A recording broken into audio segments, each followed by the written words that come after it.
Dobrodošli v podcastu Beyond Leadership, kjer gostimo izjemne posameznike in odkrijemo nove dimenzije vodenja in njihove talente in recepte za uspeh. Z nami je danes Matej Drašček. Zdravo, Matej. Živjo. Pa hkrati tudi Sandra, lepo pozdravljeni vsi. Pa Simon, živjo. Ok, zdaj Matej, preden gremo malo pokukati v tvoje izjemne možgane, bi te jaz rad predstavil tudi našim poslušalcem, ker današnja tema je res zelo fascinantna, tako da mi imamo ogromno nekih vprašanj, tako da upam, da si se pripravil. Sem.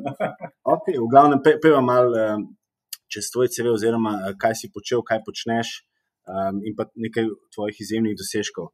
Se pravi, ti si trenutno vodja službe notranje revizije pri Hranilnici Lon, bil si tudi generalni direktor pri podjetju Bering Bureau, direktor kadrovske službe in varstva, ogromno nekih delovnih izkušenj imaš, si doktor znanosti, tvoja disertacija je imela naslov Analiza etičnih pristopov menedžerjev, področje poslovne etike, kar se bova definitivno dotaknila tudi malo kasneje.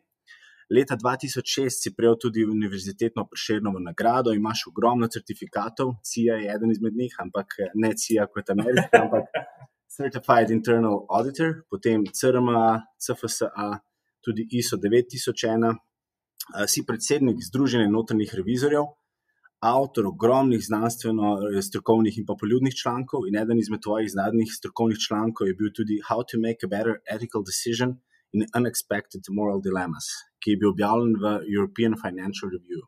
Tako da res ena nora tema. Si tudi soavtor etičnega kodeksa menedžerjev za Združenje Menedžer Slovenije, si gostujoč predavatelj, se pravi asistent na ekonomski fakulteti za predmet strateški management, si asistent na fakulteti za informacijske študije, temelji ekonomije in osnove delovanja gospodarstva, gostujoč predavatelj na različnih univerzah in fakultetah. In pa pred kratkim si podal tudi komentar, kjer je bilo tudi nekaj govora o slovenskih oziroma o slovenskem najbolj znanem žvižgaču. Tako da tega se bomo tudi dotaknili. Ukvarjaš se predvsem z etiko, prevarami, tveganji, upravljanjem in ter vlogami notranje revizije v različnih organizacijah. In kakor mi poznamo in kakor si tudi sam omenil, so to velikokrat zelo take zanimive funkcije, ker je vaša naloga, da odkrijete prevare, hkrati jih morate potem tudi nekako skomunicirati naprej. Tako da Matej, res izjemen CV. Preden gremo v podrobnosti z ekipo, moje prvo vprašanje, če je bila midva sošolca v gimnaziji, kakšen si bil? Ja, najprej hvala za ta uvod, no, sem se mogel kar malo spomniti, to sem še počel, sem kar veliko zadev počel, ampak zdaj se danes, pa zmeraj gledamo v prihodnost. Z eno besedo bi rekel pifler, no, ampak po eni strani pa tudi, zelo rad sem pomagal, to bi bilo že od nekdaj, pa zelo rad sem govoril. To je bilo pa tudi ena zadeva, da sem imel zmeraj svoje mnenje v vsaki zadevi, pa tudi če nisem imel pojma, sem mogel povedati svoje mnenje, zgleda, da je to potem še kar nadaljevalo, tudi v poslovni poti, ampak mogoče bi mu zdaj, ko imam več izkušenj, pa ko gledam nazaj, če gledate nazaj, zmeraj pravimo, da bi spremenili, kaj smo delali, bi mogoče malo več užival v gimnaziji, tako da to bi bilo zagotovo. Tako da zmeraj tudi rečem študentom, da to dajte uživati, ko ste mladi, potem ko enkrat padeš v kulisje vsak dan, je potem malo težje. A pa si ti že takrat dostikrat slišimo kakšne te zgodbe, da so osebe, ki so tako izjemne, kot ti, sploh recimo v matematiki, pa verjetno ti številke gre zelo dobro, da potem tudi doma si urejo finance že pri mladih letih. Ne, to pa ne. V bistvu matematika pa to meni na konju bila, jaz sem bil zmeraj bolj družboslovec. In me zmeraj ta družboslovje zanimalo, tudi pravim, da družboslovje je osnova, potem še ne pridem na rodoslovje. Tako da zanimala me sociologija, geografija, to sem odvojen na maturi. Jeziki sem tudi bolj štoraste narave, pač znam govoriti, ampak glede kakšne slovenščine, esej pisati je bilo grozen, to bi bilo enih težjih stvari. Angleščino tudi nimam kakšnega dobrega posluha, tako da sem malo, sicer govorim, ampak ne gre tako neravno, ko sem bil fovš tistim, ko so poslušali jezik, pa so kar obvladali. To pri meni ni šlo. To je naš Mark. Hvala. Ja, hvala za ta uvod.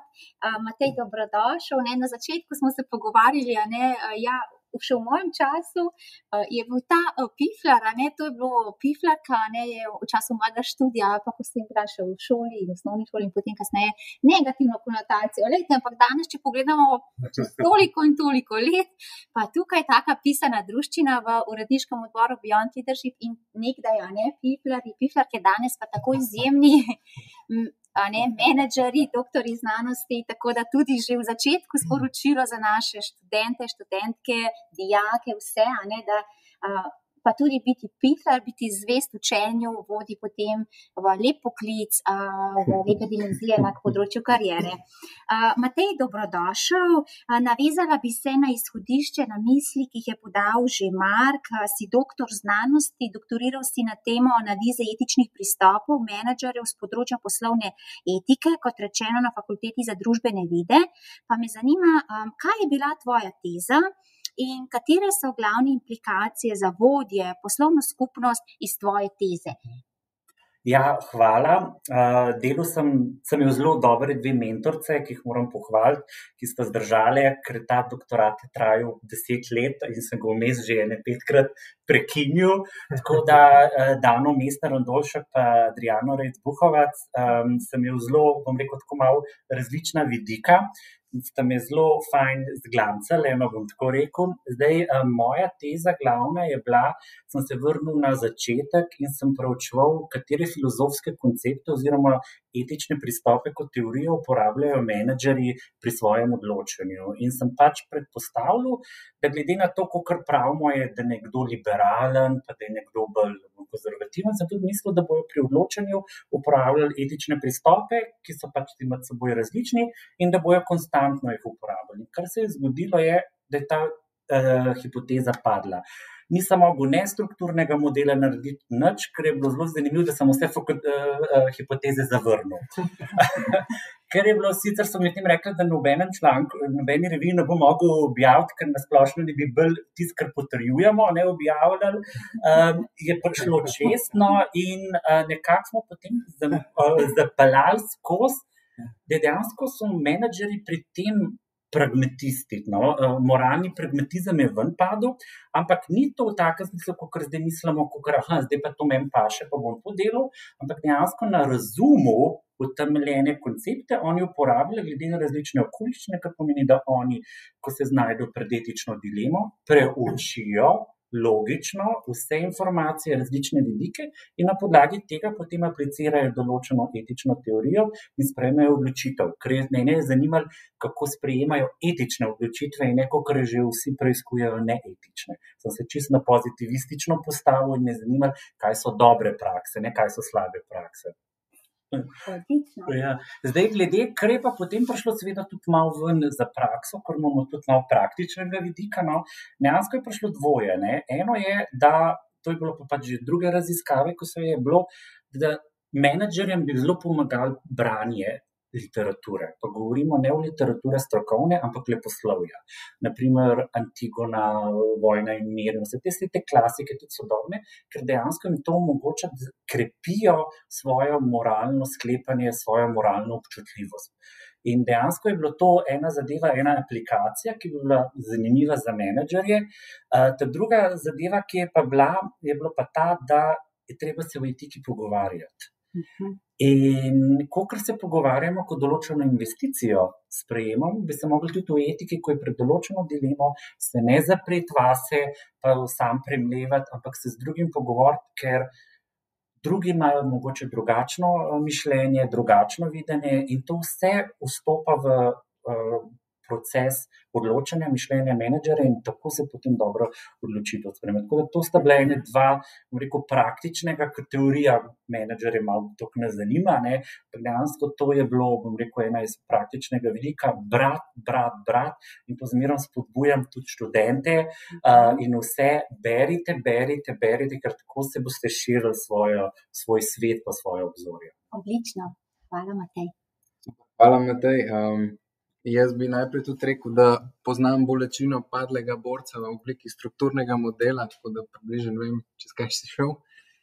Pa bi pa šel v bistvu s to filozofijo, ki jo predlagamo študentom, da there is no stupid questions, ne? Tako da me nekako zanima, če lahko v bistvu mogoče, bom rekel, meni pa našim mladim poslušalcem, razložiš to neko razmerje med notranjo pa zunanjo revizijo, pa recimo mene tle ful zanima, gre to bolj v smislu za neko sodelovanje ali vidite drugega kot konkurenco?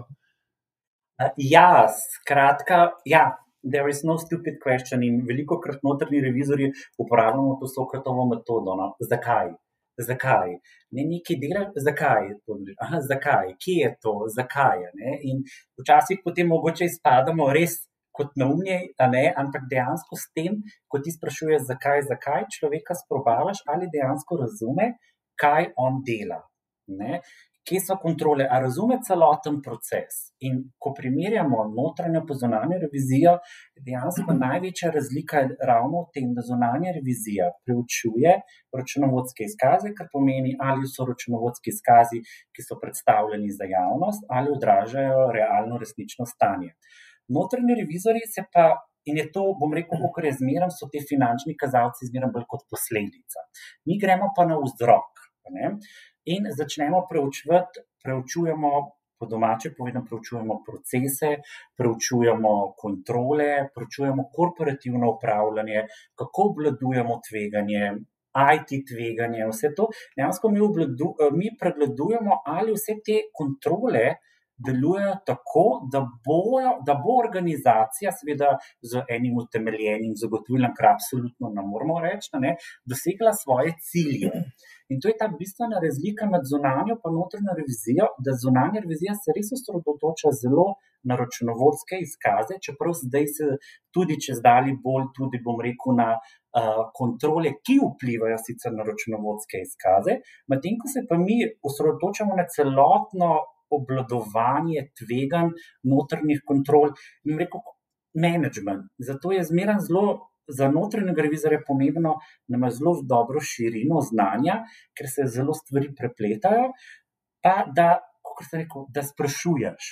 Zato, ker ne moreš vsega vedeti in moraš spraševati.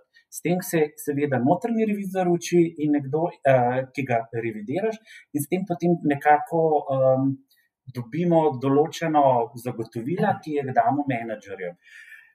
Kako se pa gledamo notranje pa zunanji revizorji, pa tako bom rekel, ne najboljš, kljub vsemu, bom tako rekel, velikokrat zunanji revizorji, kakor tudi regulatorji, pač delamo v bančništvu, uporabljajo ugotovitve notranje revizije, kot pač, ki jih potem predstavljajo naprej.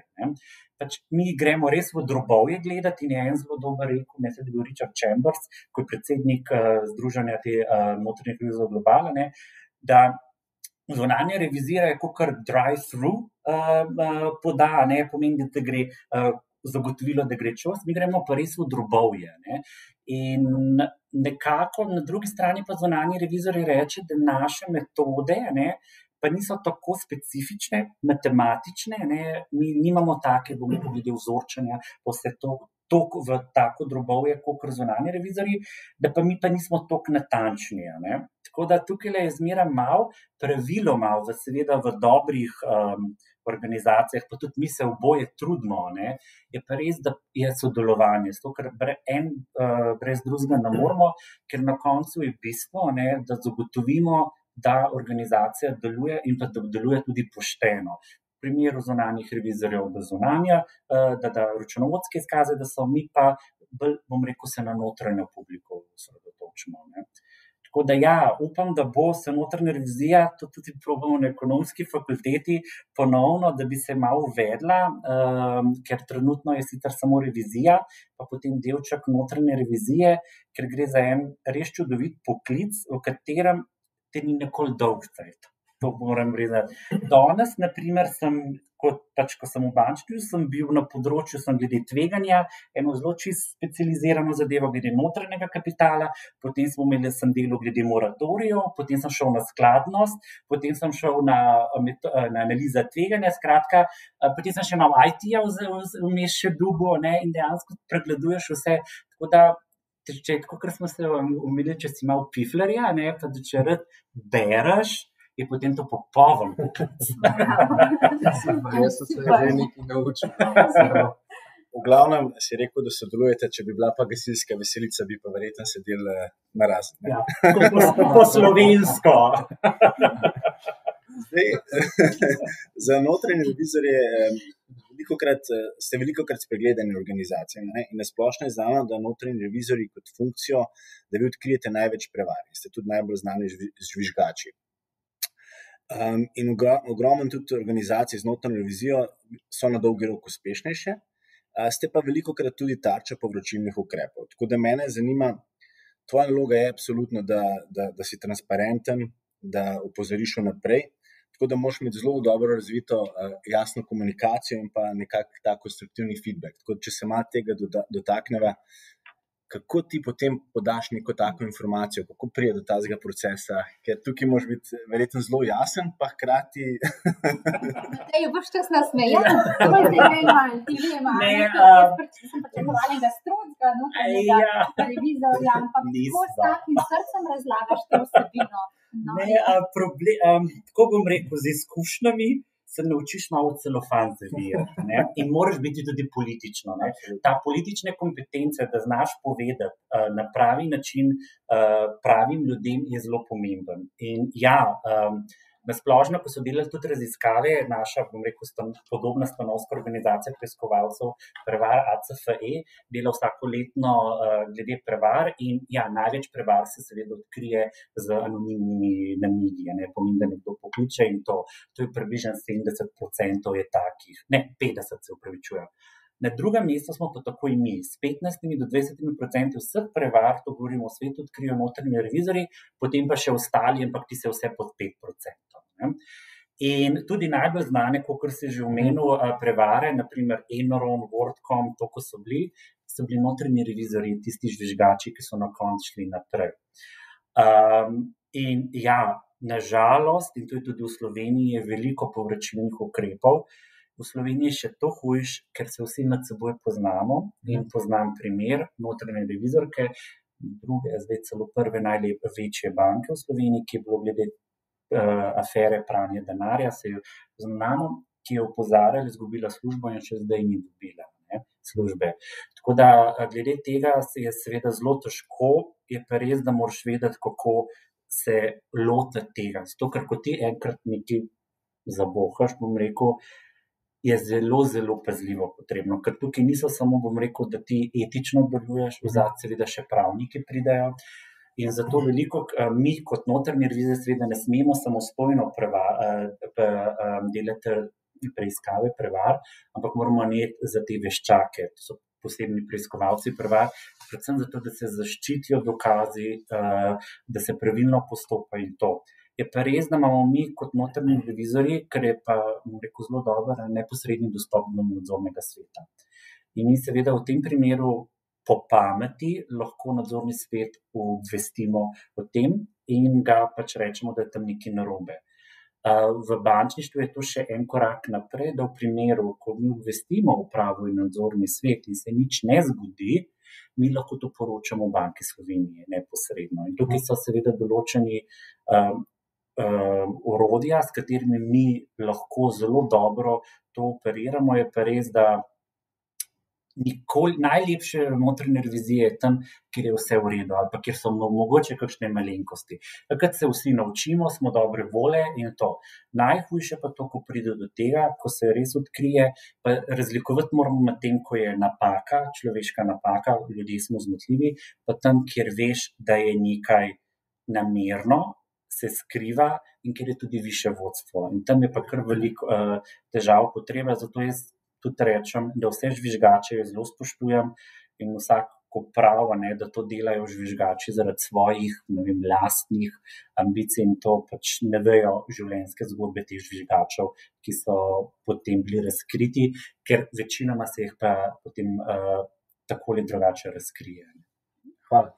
Matej, ob našem prvem kontaktu si izpostavil in dejal, res bi radi notranji revizorji, da se poklic notranje revizije vidi kot poklic, ki mu je vredno slediti. Kdo ste notranji revizorji in kakšna je vaša vloga danes v sodobni družbi? Ja. En zelo znan predavatelj je jih prejšnji teden, ko je v prevarah govoril, rekel, da je notranja revizija, ko se reče beli nosorogi. Ne? Vsi vemo, koliko so bili lepi, pa to, ampak počasi izumiramo. Ne? In ja, notranji revizorji smo velikokrat narobe razumljeni, tudi zaradi nas samih, to ne moram reči, da so pa zdaj krivda po slovensko, ne, da je zmeraj druga, ampak dejansko mi kot naše osnovno poslanstvo je, in tudi to piše v naših standardih, je, da dodajamo vrednost organizaciji. In to je naše osnovno poslanstvo. Mi nismo ne policaji, nismo ne postavljeni strani države ali strani nadzornega sveta, ali to, ampak naše prvo osnovno poslanstvo je, da dodajamo vrednost organizaciji.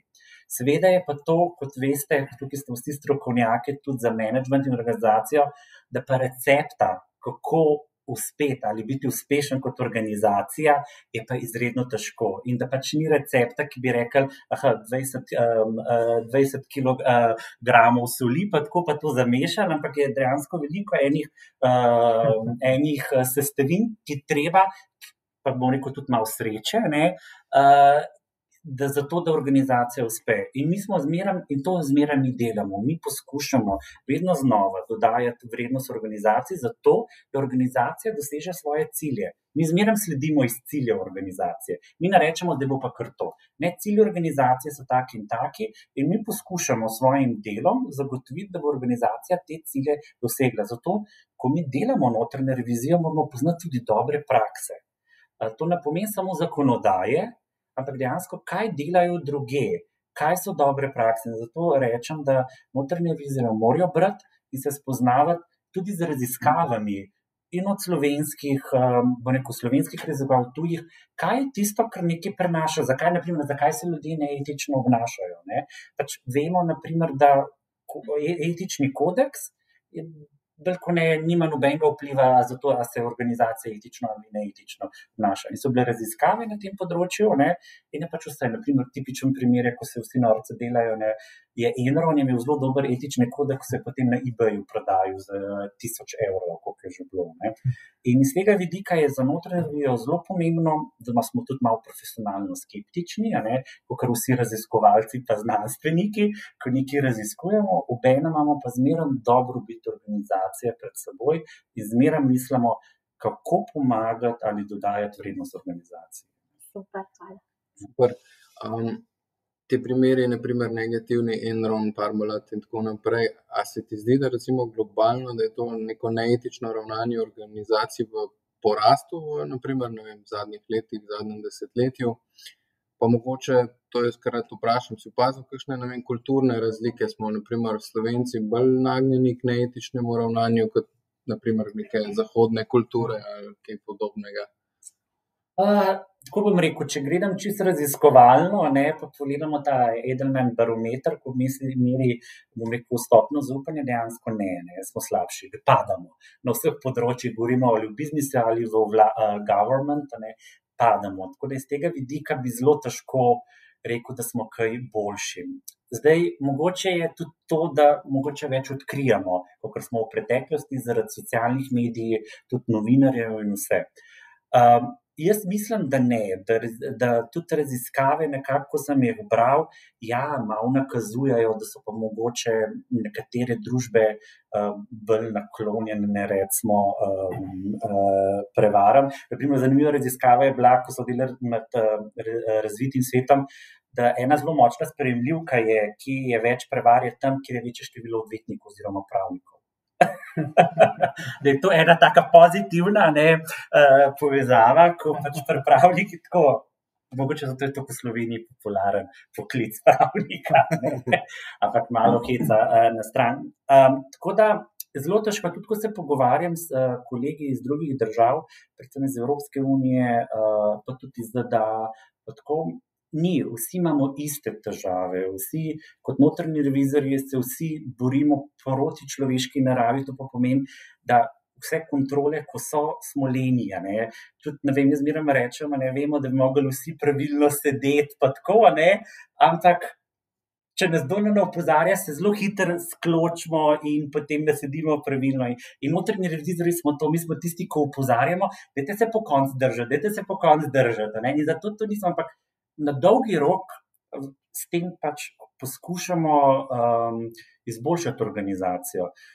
Je pa etika nekaj, ker mislim, da nikoli ne bo šlo skozi bojo problemi in skozi se bojo to zadeve pojavljale nove in novi načini neetičnega dejanja in ja, upajmo, edino z notranjimi kontrolami jih lahko omejimo, ne pa samo, bom rekel, s palcem, tudi malo s korenčkom včasih.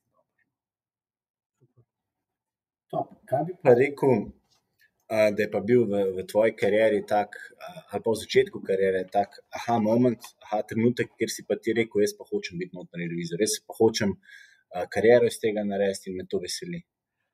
Je bil kakšen tak projekt?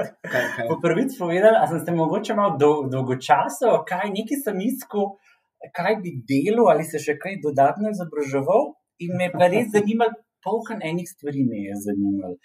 Od financ, od kadrov do IT-ja in nekako, mislim, da sem bolj po naključju, kakor usmerjeno sem našel poklic notranjega revizorja, sem na Slovenskem inštitutu, sem delal potem za preizkušeni notranji revizor, potem pa nisem še delal kakrat v notranji reviziji, potem je pa prišlo v prejšnji firmi do enega zadeve, kjer sem bil pa jaz na uni strani, kakor sem prej govoril, žvižgač, sem bil jaz pač tisti, ko sem bil žvižgač in sem nekako že kakrat začel ne dokaze zbirati, ampak nekako sem naredil eno notranjo revizijo določenih področja, na podlagi katerega so šli potem naprej zadeve.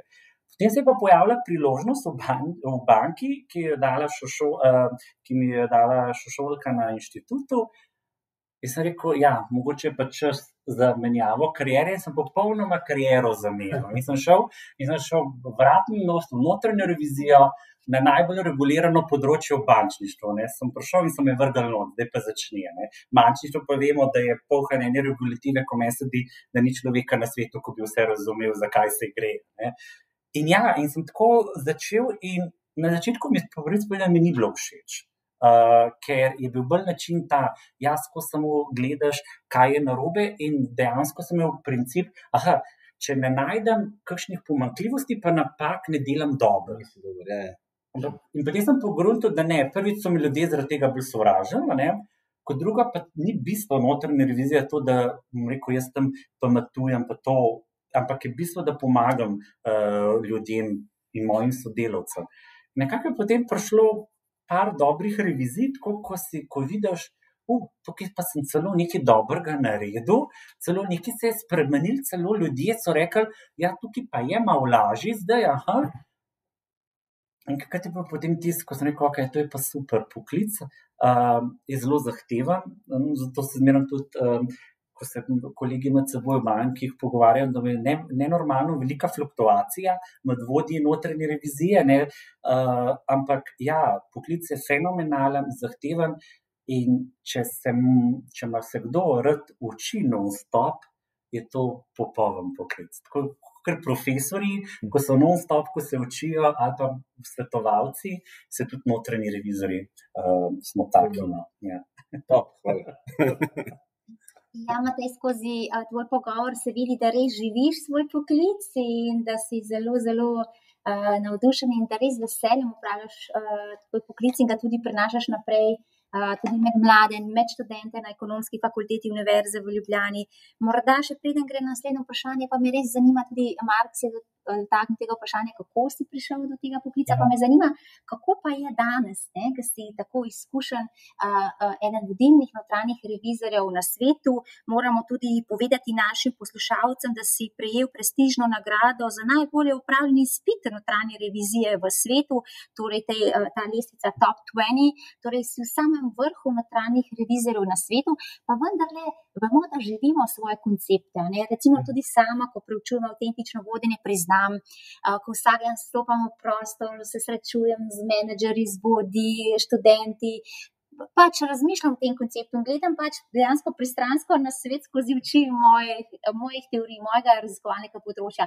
Kaj pa ti vidiš, Matej? Kako gledaš ti na svet skozi oči notranjega revizorja? Kaj opaziš, recimo, bo neka tako splošno vprašanje, ne mogoče ravno v strokovni javnosti, ampak mogoče v vsakodnevnem življenju. Kaj opaziš, recimo?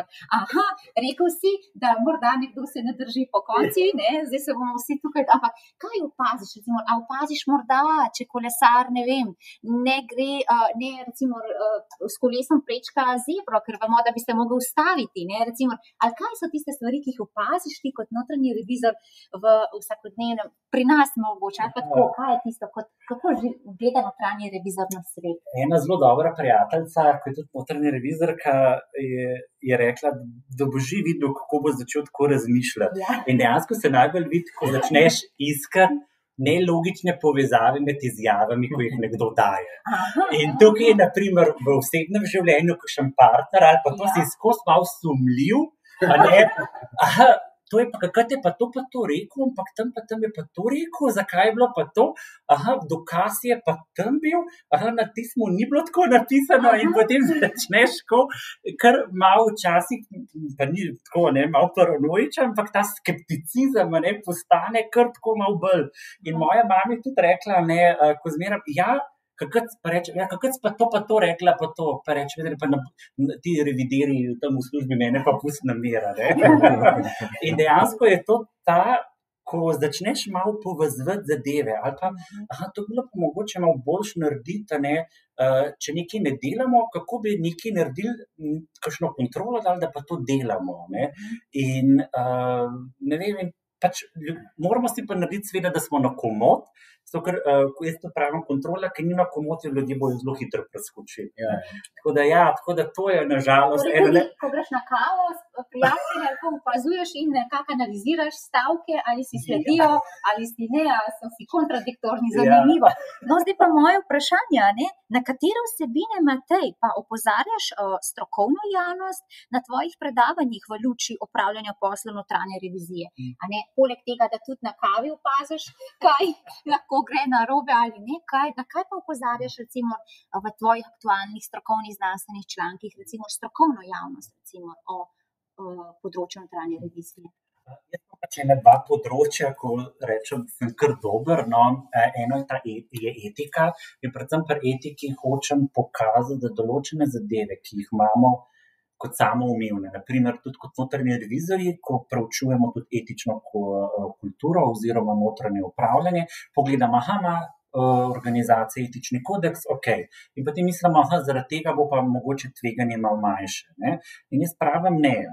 In naprimer, kar tukaj povem, je zmeram, da te behavioristične študije pa to kažejo, ne, da je najbolj učinkovit način uporabe etičnega kodeksa je takrat, ko ga vzamemo v roke in ga preberemo pred odločitvijo samo. To pomeni, da takrat, ko smo pred veliko odločitev, nek etični kodeks vzame, še bolj pravijo, da ne vem, mogoče Biblijo oziroma kakšno religiozno knjigo, ker s tem se pač zavedamo, aha, nekaj več je, ne samo tista poslovna odločitev, koristi pa stroški, na kar je treba pomisliti.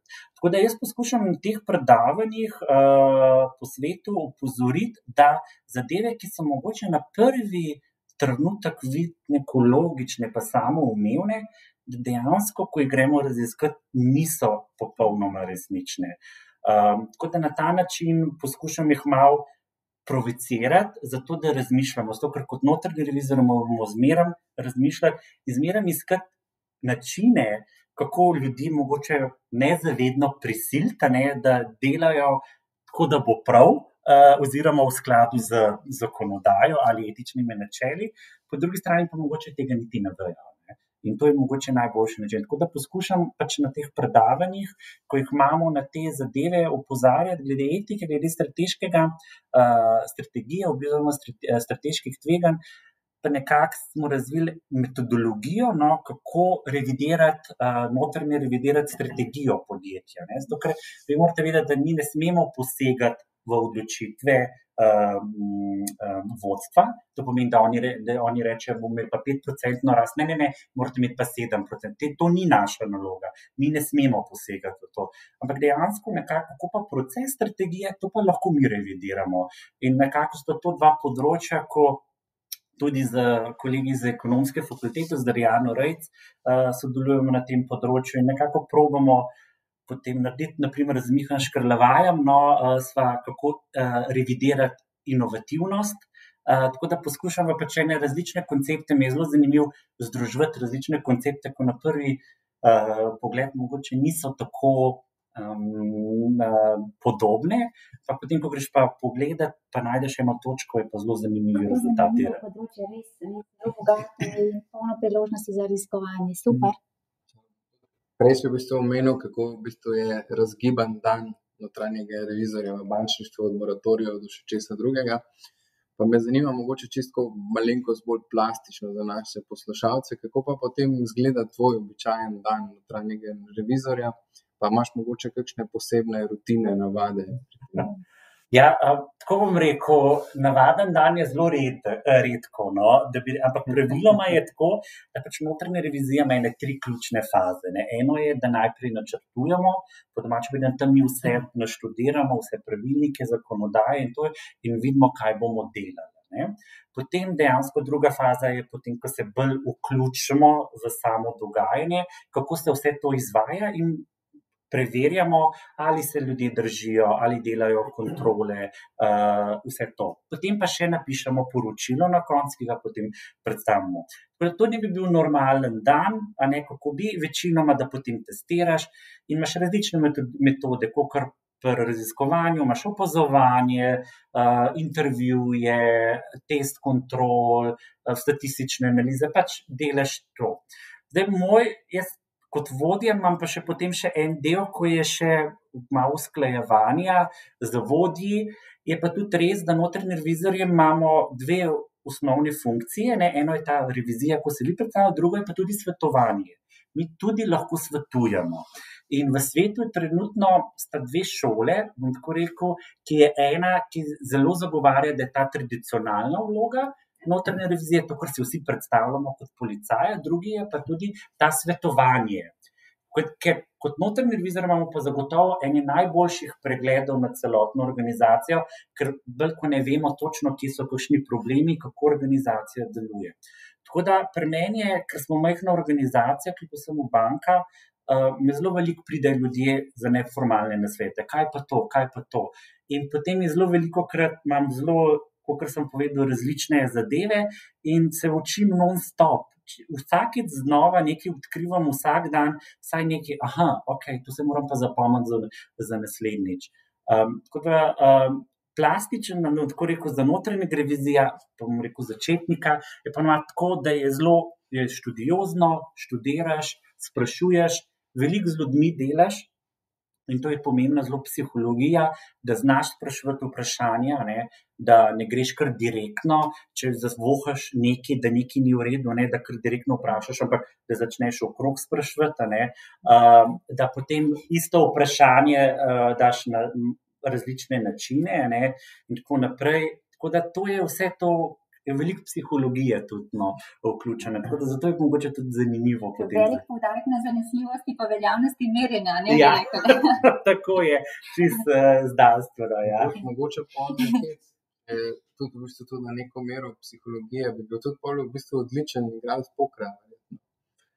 Ga niti ne znam, jaz osebno ne, drugače pa ja, mogoče ja, moraš pa nekateri zelo dobri, posebej preiskovalci prevara, ne, ko imajo že več izkušenj, dejansko mislim, da njih ne preseneča nič in kako oni gledajo, ne, na list papirja, to je tudi ena mogoče, ko zdaj pogledam kakšen list papirja, pa to zmeraj pogledamo, a so vse te zadeve pravilne postavljene in že avtomatično imaš to sumljiv rateš, podpis, tretjo, cifre, ne, vse te zadeve začneš gledati in je potem kar malo deformacija rata. No, že, včasih to je že potem naporno biti tako notrni revizor, recimo v glavi. se naneha in skozi pregleduješ. Ne? Ja, to je tako kot učitelji, ko vidimo, profesor, jaz že po mailu vidim sestava stavkov, so vejce pravilne, zelo hitro si ustvarimo vtis, ne? Ampak ja, so potem še druge metode, da res preverimo znanje. Prosti, Sandra, za moje maile. Odlično. V glavnem, eno odlično stvar si izpostavil in sicer, da se stalno izobražuješ, kar se mi zdi, da je danes res ena ključnih stvari, da stalno vlagamo. Zdaj bi se pa jaz dotaknil tebe kot vodje. Ti si ogromen nekih položajev zamenil, ogromen nekih izjemnih funkcij. Imaš tudi funkcije, ki so formalne in kot neformalne.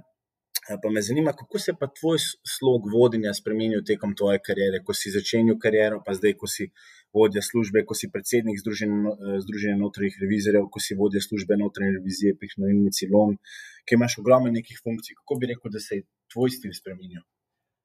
Odrasel sem, bom tako rekel. Kot mlad, ko prideš, zmeraj ta najbolj pametno, pa misliš, da vse veš, potem pa čez par let ugotoviš, da nisi nič vedel. Ne?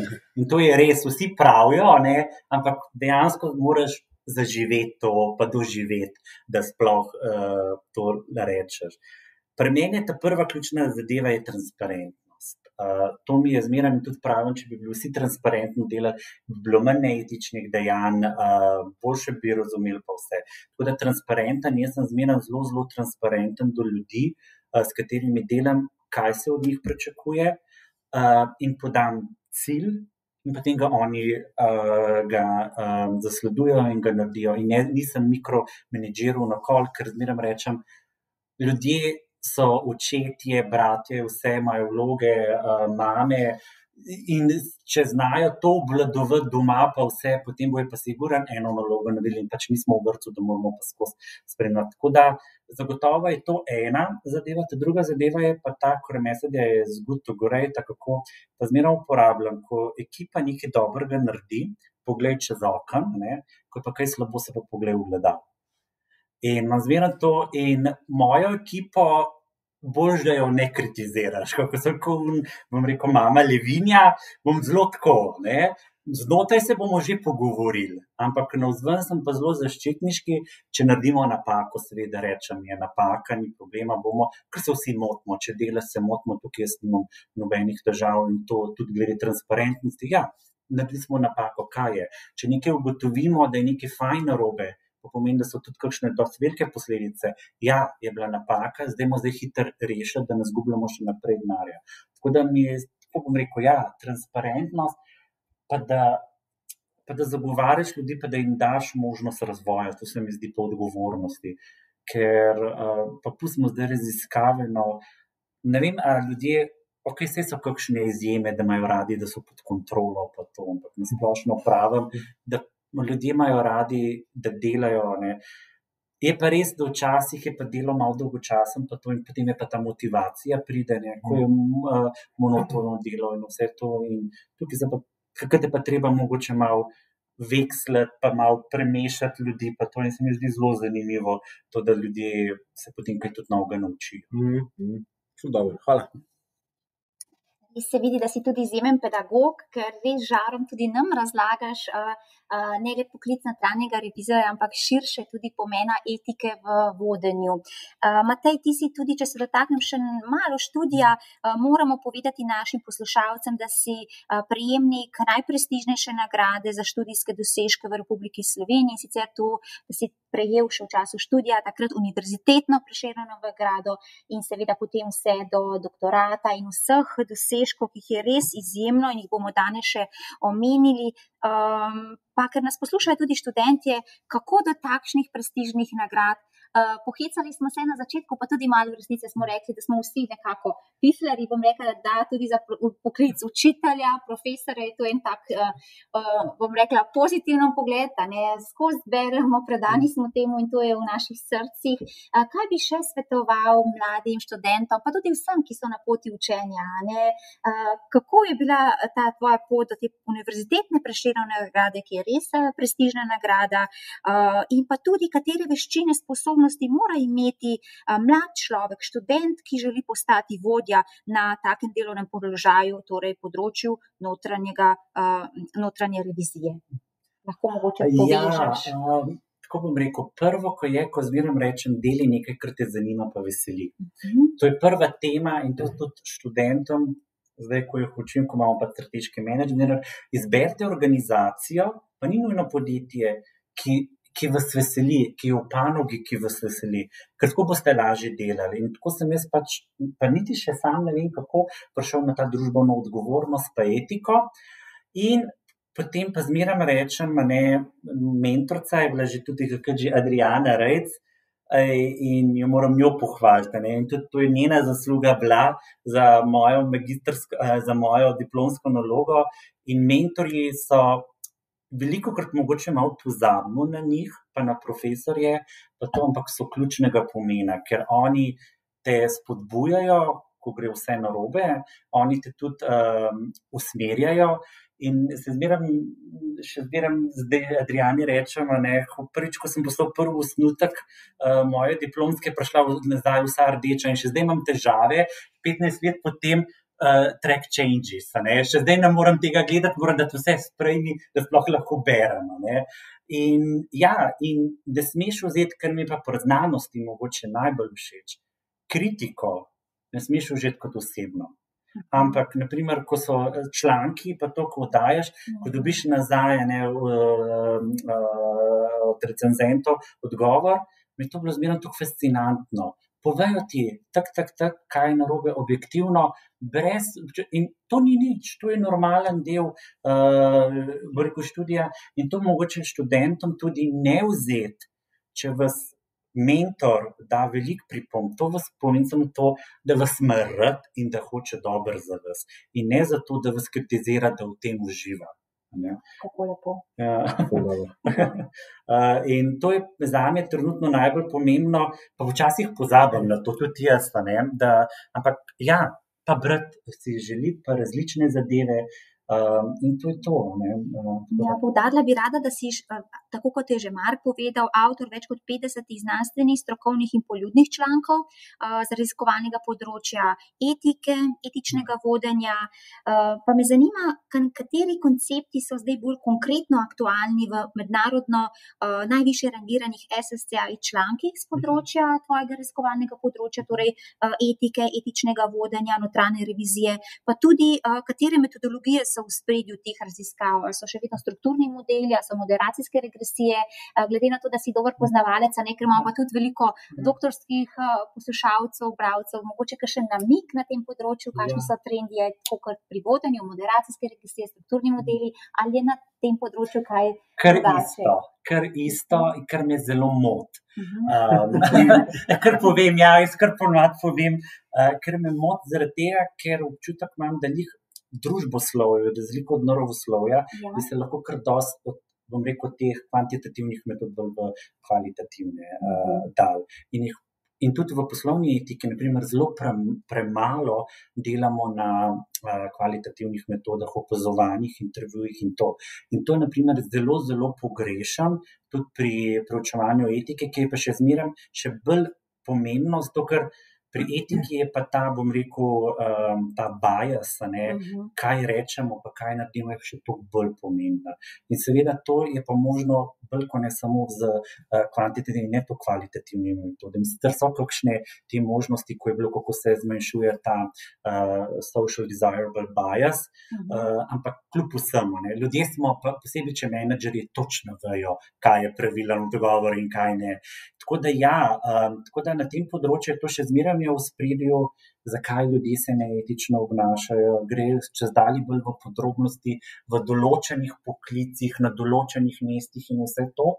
Kar pa pogrešam v samem raziskovanem na znanstvenem področju, pa zagotovo to, da ene celovite slike človeka, ki ga zajema vse, da to pa kar malo pozabljamo. To gremo v te drobovje vse, da včasih pozabljamo, kaj pa to. In tudi dele sem premišljal, ko mi je Mark poslal prej knjigo, pa kar dosti preberem, pa to Sem prav premišljal, kera pa je bila kakšna zadnja knjiga, pa dela 4 knjige, celo usporedno berem.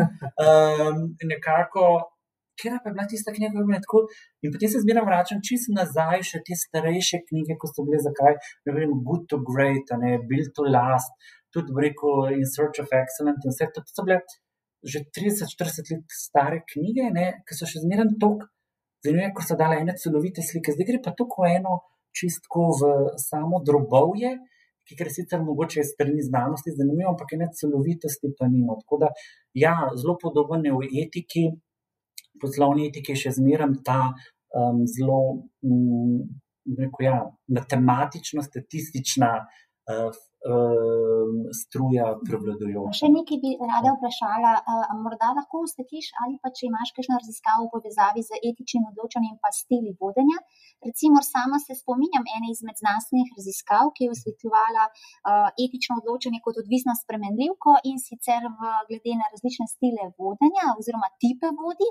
In ne vem, če poznaš, oziroma me zanima tvoj komentar na to raziskavo.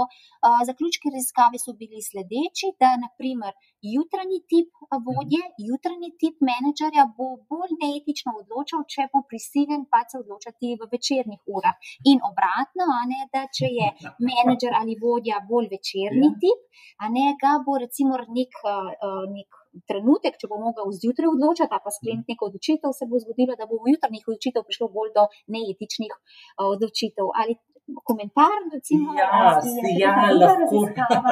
Je kar nekaj raziskav, pa zdaj se bi pa je bilo v Harvard Business Review, ko sem pa kar malo tako pogledal čuden, da so dejansko odkrila, da avtoritativni tip, ko je bilo zmeraj rečeno, da je bolj neetičen, da je dejansko da je bolj etičen, posebej v COVID situaciji bil, ker sem kar malo da bil pogledal od kdaj. In to je bilo pa tudi delno raziskave dejansko doktorata je ta postmodernistični način, da človeka kljub vsemu, čeprav behaviorizem to hoče, ne moramo spraviti v enačbe in vse to. Mi lahko rečemo, da v določenem trenutku, na določenem mestu, v določenih okoliščini se to zgodi. Ja. Nasplošno pa človek, na žalost, pa že kvantna fizika težko reče, da je 1 + 1 = 2, na primer, pa to ni mogoče. In zato jaz tudi zagovarnik sem zelo ta postmodernističnega pristopa, da ti lahko preučuješ določene fenomene, ampak je omejitev, so pa zelo močne omejitve, ker človek smo preveč kompleksni. Ko zmeraj rečem, včasih malo premišljujem, kaj bi se pa zgodilo, če bi pa kakrat nekaj drugega naredil, ampak to ni človeka, ki bi lahko to vse raziskal, kako bi bilo vse te odločitve, kako bi šle. Tako da... Jaz sem fasciniran predvsem na tvojo mirnostjo sprejemanja recenzije, moram priznati, sam še nisem na tej točki razvoja, ampak upam, da enkrat bom. Pa v bistvu si omenil že v prejšnjih odgovorih, da si kot vodja zelo zaščitniški. Mene bi v tej luči zanimalo potem, kaj ti je pa pomembno pri osebah, da jih dejansko sprejmeš v nek svoj tim. Zelo pomemben mi je poštenost in to zmeraj ta kmečka poštenost, da mi po pravic pove, če nekaj ne zna, da ne zna, se bomo skupaj naučili, če nekaj naredi napako, mi pove. In pač nikoli ne bom pozabil, še v prejšnji službi mi je enkrat prišla sodelavka, ki je še starejša, pa ponovadi mi še to težavo, da zmeraj rečem, tikite me, starejše ljudi pa še mogoče, ker sem bolj v kmečkem okolju odraščal, pa zmeraj vikam in potem se zgodi, da jaz vikam, nasprot pa mene pa tikajo. Ampak pač tu nimam problema, ker sem pač tako vzgojen in pa šla pač malo starejša gospa in naredila eno napako, je plačeno robe obračunala, sem je preveč obračunala. In pride gor vsa poklepana, pa to, da je cel noč ni spala, bom odpustil, pa to pa mi pove, kaj je bilo. Pa smo 20 ur smo zgubili, po vsemu, se noben ni umrl. Mislim, vse v redu. In poštenost mi je zelo pomembna, pa kar tudi pri študentih ugotavljam, da so me tisti bližji, tisto, ko ima odprto glavo za razmišljanje, pa ne govorim samo za ideje, tudi glede različnosti ljudi, različnosti mišljenja. Meni še zmeraj zdaj, to sem pa spomnil, pa ne vem, kje sem bral, ne, in probam to, da berem, naprimer, knjige, ki so se popolnoma diametralno nasprotne. Naprimer, bral sem, naprimer, Friedmana, ko je čisto kapitalizem in na drugi strani Naomi Klein, ko je čisto že socialistična in tako naprej. In dejansko potem to primerjam in oboje imajo prav. Oboje imajo prav, jasno, so bili top strokovnjaki, ampak sam mi je pa bližje določena, ker moje mišljenje je tako in to je zmeraj in me pomembno tudi, da mi znajo obrazložiti svojo odločitev. To mi je pa ta druga pomembna. Tudi študentje, tudi če imajo kaj narobe, pa to, če jaz razumem, kaj je logika razmišljanja vzad, potem rečem, mogoče pa res ni tako narobe. In to mi je zelo pomembno, tudi pač kot vodja, da so odprte glave, se tudi pa najbolj pomembno, se tudi v življenju. Dobro.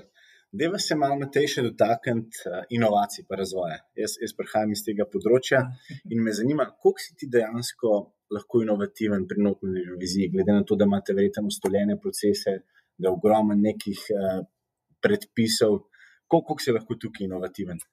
Ja, to je ena težava našega poklica in to se zdaj malo spreminja, čeprav bom rekel, mogoče pa ne bom posplošil, ampak javni sektor je še zmeraj kar dosti glede tega postopka, pa vse to malo v zaostanku, ampak kljub vsemu imamo odlične posameznike, ki zelo dobro delajo in dejansko inovacije je posod.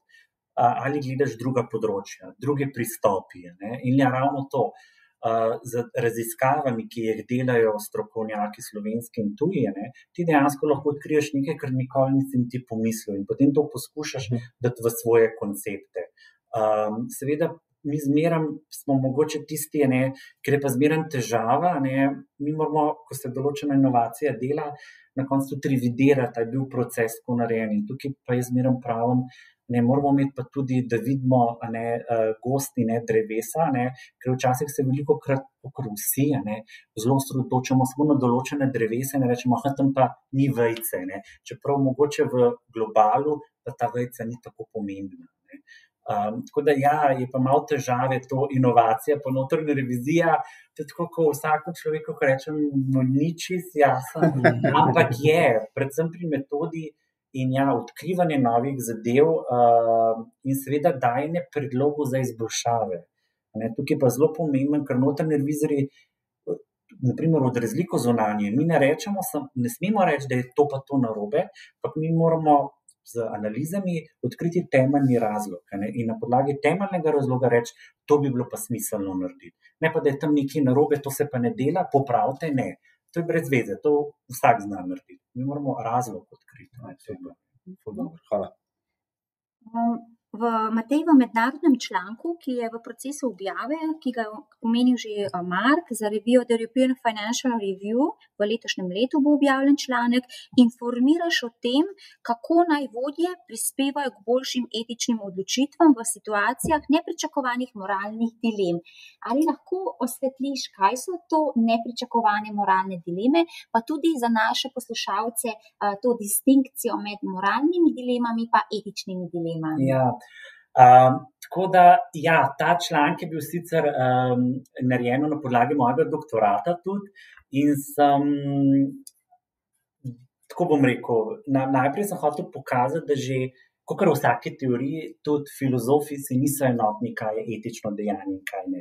In dam v članku en primer, naprimer, blefiranja, ko greš na pogajanja in blefiraš. Ne lažeš, ampak malo blefiraš, In potem imamo pač različne etične, naprimer, tak tipičen je deontologija, pa utilitarizem, samo deontologija je, da sledi zmeram pravilom, 10 božjih zapovedi, naprimer, tipična deontološka etika, ne laži. Ne glede na to, kaj je, ne laži. Tudi če bo to za posledico, da bo nekdo se umrl, je ne laži. Na drugi strani je pa utilitarizem, ko je pa, je pa ki se pa gledajo koristi in stroški in če so večje koristi, potem je ta odločitev etična. In je isto pri pogajanjih, pri pogajanjih bi deontologija rekla, če blefiraš, ne etično konc. Utilitarizem pa reče ne. če pogajanja bi prinesla večje koristi kot stroške, pa ne glede na to, da mogoče so samo določeni ljudje so odpuščeni ali da imajo samo stroške, je to še zmeraj etična odločitev. In jih na podlagi tega sem jaz potem začel naprej, da če je že taka, zelo enostavna dilema, kot je blefiranje, da ne daje enotnih pogovorov, kaj še le kakšne zadeve, kot je zdaj COVID-19, ko so nove situacije, ko se jih niti nismo predstavljali. In na podlagi tega potem jaz dam to, kar sem že prej razlagal, da enovitega odgovora ni in ga nikoli ne bo, ampak je treba z analizo, z logiko, zato ker bistvo etike je dejansko logika. V svojem bistvu je etika čisto logično sklepanje, zato ker če logika ne deluje v izjavah, ki jih imaš, potem to niti ni etično, ker ne more biti. Tako da jim potem dam predloge, jaz sem dal 4 predloge. Eno je bilo, kot sem rekel, branje, potem sem dal refleksija, ta reflective thinking, potem sem dal tudi čuječnost. Dejansko te pa lik zaradi tega, da se nekako zavedaš in vidiš sebe, vsaj poskušaš v eni objektivni luči in kaj so te odločitve prenesle, ne samo tebi, ampak širši okolici. Tako da je to. Zdaj, mogoče glede etike pa morale, je pa večna debata. Jaz še zmeraj rečem, da je etika pa morala, ko govorimo bolj kot ne eno in isto, ampak dejansko, če gremo čisto etika, ko govorimo naprimer tudi o etičnem odločanju, je teoretska zadeva. Etika je, če rečemo, etika je filozofija morale. To je definicija etike in morale. Morala je pa dejansko, rečemo, uporabna etika. To pomeni, morala uporablja etična načela v praksi. Tako da je to na tak čist laičen način. Če gremo pa gledati sicer zgodovinsko, kako se je prevajal, je pa to, da v grščini, latinščina pa grščina dejansko je ista osnova. Tako da v svojem bistvu, je etika pa morala isto. Smo, da je latinščina morala prevajala, etika pa grščina. Tako da je to. Super. Veliko novega znanja, hvala. Ja, to, fulano. Matej, ti si, se pravi, hkrati raziskovalec, akademik, imaš tudi bogate izkušnje, seveda iz poslovnega sveta. Pa me zanima, kako nekako ti vidiš te usporednice med obema svetovama, bi se lahko drug od drugega kaj naučili, pa še čez mogoče tako praktično, kako sam nekako uspeš usklajevati obe aktivnosti. Imamo se zelo veliko za naučiti. Trenutno, naprimer, pa zelo veliko si lahko pomagamo. Trenutno tudi za eno profesorico, ki je zdaj v Avstraliji, Sergejo, delamo raziskave na področju notranje revizije pa kibernetske varnosti. In ker sem pač notranji revizor, pa tudi predsednik Združenja notranjih revizorjev, sem imel dostop do velikih inštitutov. Mi smo nekako dobili v naš vzorec 20 različnih držav iz celega sveta. In seveda je to takoj bolj zanimiv tudi za akademski svet, pa za revije, ko imaš tako vzorec, da je to. Po drugi strani je pa res, da bi se pomogli tudi poslovni svet veliko naučiti od akademskega. Eno je ravno to, kot sem prej razlagal, če je kakšna kritika, pa to ne vzeti kot osebno, ampak ponovadi je to, če prihaja iz zanesljivih virov, vzamete jo kot dobro namerno. Pa predvsem, ker mi je všeč bilo zmeraj preznanstveno, je ta sistematika. Mogoče pa bomo pravili revizijska sled, da točno veš, da če bi sledil postopku, bi prišel do istega rezultata, če bi delal nekdo drug. In to mi je, naprimer, in to pa v poslovnem svetu, vse vem, da je včasih ni mogoče tako strukturirane, in to pa včasih pogrešam.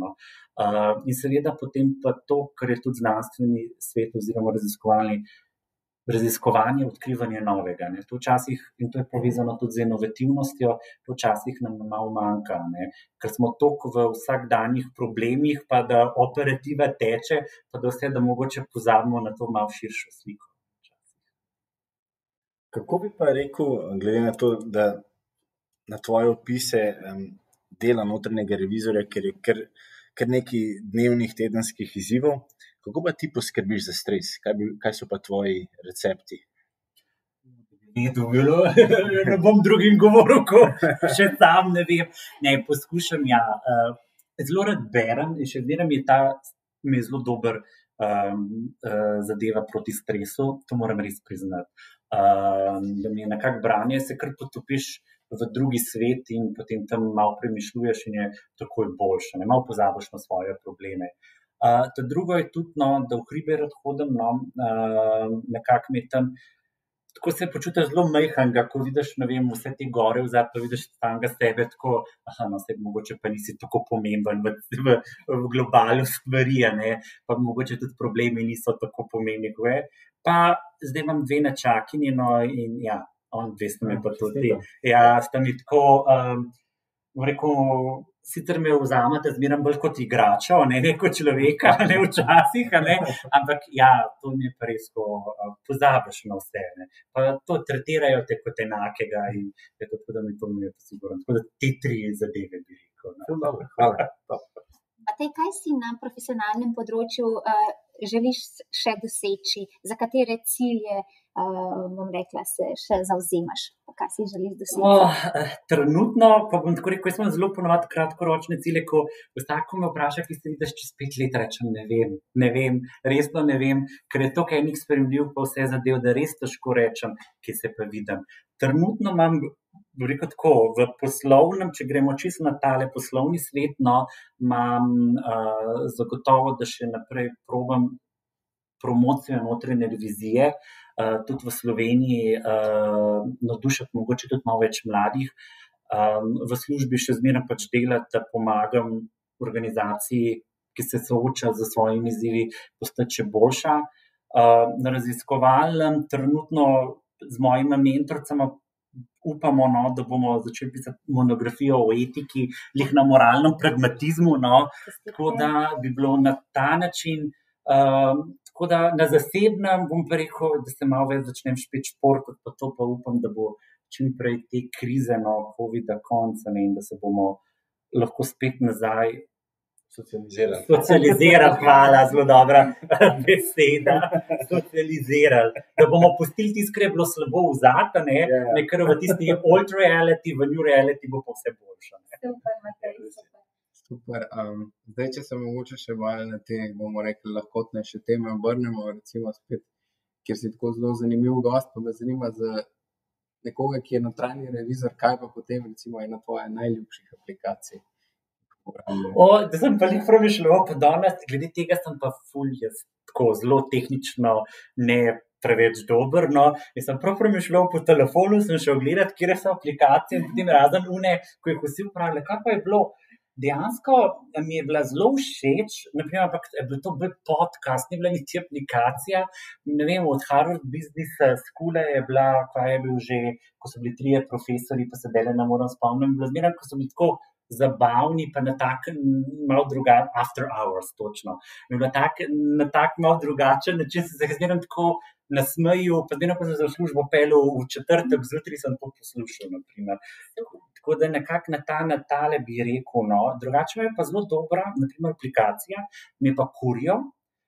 Curio je pa to, da sicer imaš 50 € na letno plačaš, je pa, zberajo ti pa članke, te najpomembnejše članke, in jih posnamajo, v bistvu je kot govor in je zelo dober in imaš, ne vem, Economist, Washington Post, vse to in potem samo poslušaš, če ti njih ne da brati, ne, 6, ne vem, pa so te kratke članke, tako da to mi je zelo dobro, no. Bom rekel, da mogoče malo bolj tako povem, celo imam kakšno aplikacijo še. Kaj pa je mogoče pol, recimo, kakšna serija, ki si jo rad gledaš?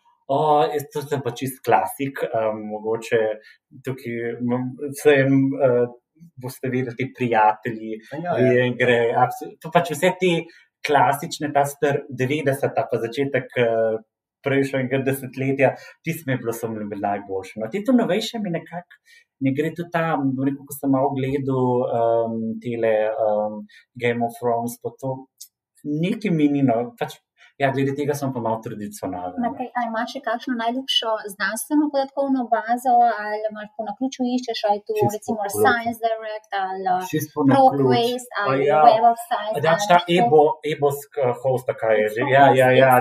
Ja, tega le imam, mogoče čisto iz navade. Drugače pa Google, ja, drugače pa tako, zelo rad berem Harvard Business Review, čeprav moram priznati, da mi je pa zadnje čase kakovost malo, glede čez 10 let malo nazaj, da mi je malo kakovost padla. Ne vem, včasih so bili res ti članki, pa to po svetu si jih bral, kar požiral, zdaj pa kar že vse objavljajo. Ne vem.